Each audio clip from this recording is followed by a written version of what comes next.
1. Tujuan percobaan: membuktikan aplikasi atau penerapan dari penurunan titik beku larutan.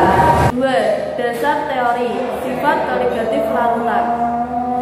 Larutan merupakan campuran homogen antara dua atau lebih zat. Adanya interaksi antara zat terlarut dan pelarut dapat berakibat terjadinya perubahan sifat fisis dari komponen penyusun larutan tersebut.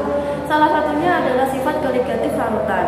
Sifat koligatif larutan adalah sifat larutan yang hanya dipengaruhi oleh jumlah partikel zat terlarut di dalam larutan. Hukum Rayleigh merupakan dasar bagi 4 sifat larutan encer yang disebut sifat koligatif.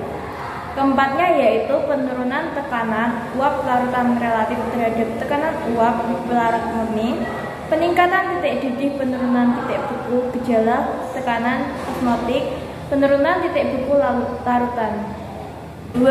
Dasar teori sifat koligatif larutan. Larutan merupakan campuran homogen antara dua atau lebih zat. Adanya interaksi antara zat terlarut dan pelarut dapat berakibat terjadinya perubahan sifat fisis dari komponen penyusun larutan tersebut. Salah satunya adalah sifat koligatif larutan. Sifat koligatif larutan adalah sifat larutan yang hanya dipengaruhi oleh jumlah partikel zat terlarut di dalam larutan. Hukum Rayleigh merupakan dasar bagi 4 sifat larutan encer yang disebut sifat koligatif.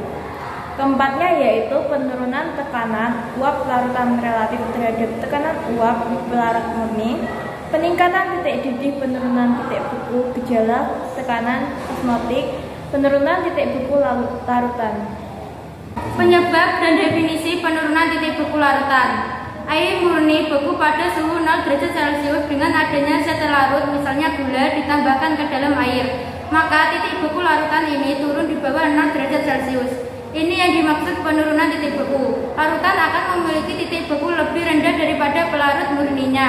Contoh yaitu larutan garam dalam air memiliki titik beku yang lebih rendah dibandingkan pelarut murninya yaitu air. Penurunan titik beku larutan dalam pembuatan es krim. Adonan es krim ditempatkan pada wadah yang terendam es batu dan air yang telah diberi garam kasar sambil diputar. Proses tersebut mengakibatkan adonan es krim membeku dengan titik beku beberapa derajat di bawah titik beku air murni. Ketika es dicampur garam, es mencair dan terlarut membentuk air garam serta menurunkan temperaturnya. Proses ini memerlukan panas dari luar. Campuran itu mendapat panas dari adonan es krim, maka hasilnya adalah es krim padat dan lezat siap dihidangkan. Proses pembuangan selama proses bertujuan untuk memperkecil ukuran kristal es yang terbentuk agar es krim semakin lembab dan untuk menghasilkan busa yang seragam atau homogen. Es krim sejenis makanan semi padat yang dibuat dengan pembekuan tepung es krim atau campuran susu, lemak nabati atau hewani, dan lain-lain. Es krim merupakan busa es yang terdispersi dalam cairan yang diawetkan dengan pendinginan serta memiliki titik beku min 3 derajat Celcius atau di bawahnya. Alat dan bahan.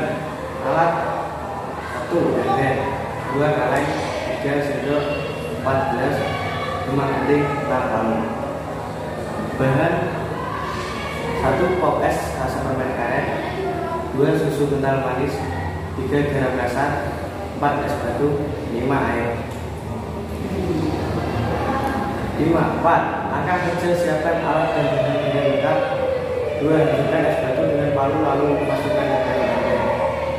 3. Siapkan gelas, masukkan pop es dan tambahkan air secukupnya. Aduk hingga rata. 4. Siapkan kaleng di tengah-tengah es batu, masukkan pop es ke dalam kaleng.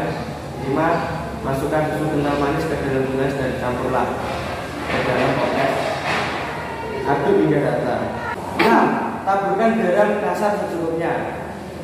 7. Putar kaleng hingga adonan menjadi padat dan lembut. 8. Sajikan es krim yang sudah jadi ke dalam gelas ataupun wadah sesuai selera. Lalu tambahkan beberapa topping yang menarik agar lebih menambah rasa dan presentasi.